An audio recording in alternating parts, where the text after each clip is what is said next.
When we talk about unanticipated risks of opioids in terms of who may end up with opioid-induced respiratory depression, unfortunately, I think that a pretty big part of the community thinks about using naloxone in junkies, right? Patients that are abusing these medications. And really, that's a small part of the people that are dying from opioids. So legitimate patients that are on regular doses of opioids for months or years, they do have these risks that are unpredictable.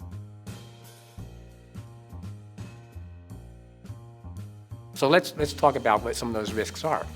One risk would be drug-drug interactions that were not anticipated. For example, a patient is on oxycodone. They've been on a regular dose of oxycodone for 2 or 3 years. And so the clinician really doesn't think it's too much of a problem. And for the most part, they're probably correct. But then the patient develops a pneumonia and goes to an urgent care or some kind of bronchitis, goes to an urgent care facility and is given a prescription for clarithromycin or erythromycin, which blocks the metabolism of the oxycodone. Now you've got an active drug that's starting to build up in the system, which could potentially lead to respiratory depression. And let's say it's the blood levels are going up because you start an antibiotic. And it's a problem, but not enough to push the patient over the edge. But the patient was given a prescription for cough syrup. We're told just go to the pharmacy and get some cough syrup. So they decided to get Benylin cough syrup, which is diphenhydramine, a sedating agent. All right. So you've got this all on top of it. And then the patient's starting to get anxious because they're coughing and they're getting muscle spasms. So they happen to have some alprazolam at home. All right. So they take the alprazolam because their back starts to hurt because they're coughing so much. Now this person can run into trouble and die. All right. So that's an unanticipated. I mean, you can't possibly know this when the patient leaves the office.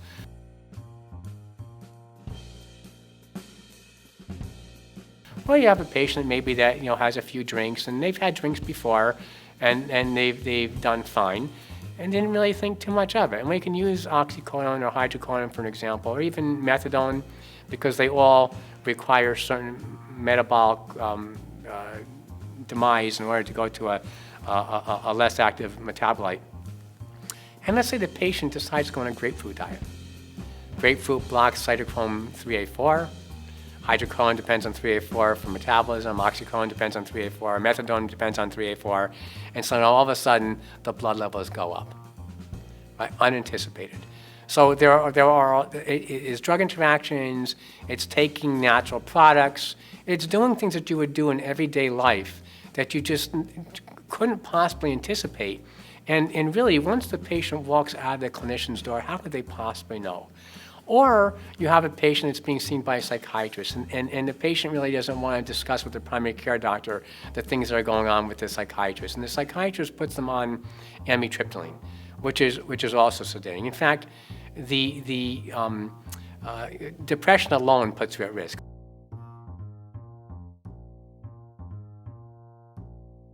Last year, actually, there was a publication by Dr. Barbara Zedler, and what she did is she developed a validated risk tool, which is a multivariate linear regression model. And in that tool, it identifies certain items that would elevate your risk, and will actually predict a percent risk of opioid-induced respiratory depression for a patient. So this is really cool because it's validated and something we can put out there for physicians to look at, because when it comes to naloxone, people are asking, who should I give naloxone to? Should I give naloxone to everybody? Should I give it to some people?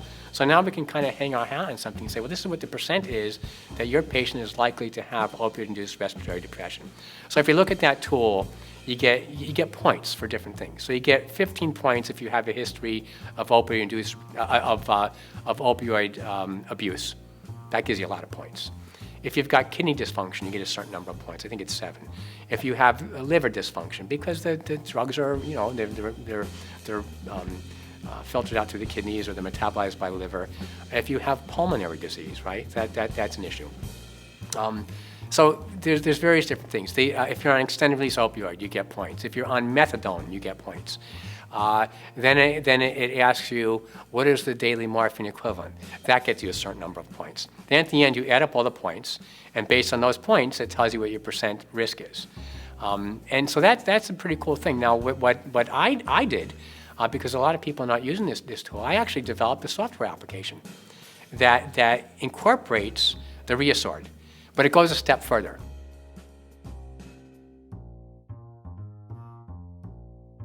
One of the biggest problems for clinicians is the lack of extensive documentation, right? So I developed a software application where it's basically a point and click. The doctor basically chooses, does the patient have opioid misuse problem? Does the patient have this? Yes, yes, no, no, yes, whatever it is, right? Then you select the drug. And based on all of this, you will get a very, very comprehensive note that gets dumped into the chart. And it will basically say, Dr. thus and such evaluated this patient for percent risk. It has determined this patient has a 56% risk of opioid-induced respiratory depression based on the following. And we'll list the following issues that you checked positive. And then if the patient, for example, was on hydrocodone, if that was the drug that was selected, the physician doesn't need to think about this. It will say, the patient may have an elevated risk because hydrocodone is metabolized by cytochrome 2D6 to a more active metabolite and 3A4 to a less active metabolite. So if the patient is put on a medication that's an enzyme inducer or inhibitor, it could put them at higher risk because it will affect the blood levels. Very, very comprehensive note. Now, that's great because the doctors spend 1 minute or 2 minutes checking boxes. Now they have a comprehensive note, and they can select, for example, FZO or Narcan or whatever naloxone they want to, and then it will give you check boxes of why you picked that particular product. What is the reason that product is unique for this patient? That comes out in the note.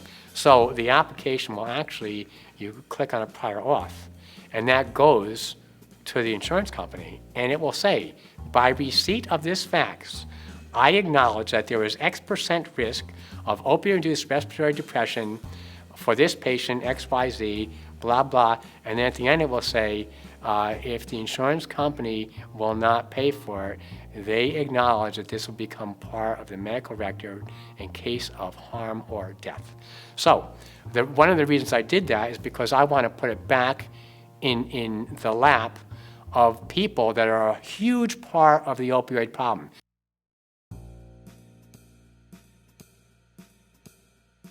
I started a company called Remitigate, and my first tool actually was something called Urintel, which was an application, again, to help clinicians interpret urine screens by immunoassay. And very, very, very comprehensive note. Now, the tool we just talked about is going to be called Naloxatel. Naloxatel, like naloxone, Naloxatel. Both these applications are available on Remitigate.com or by their name, Urintel.com or Naloxatel.com. So I'm pretty excited about it, but it is very cool. I mean, to think you can have a very, very comprehensive note, which is the thing that we should be doing, in less than 2 minutes, and a prior authorization, that's a bonus. So they're becoming more and more popular.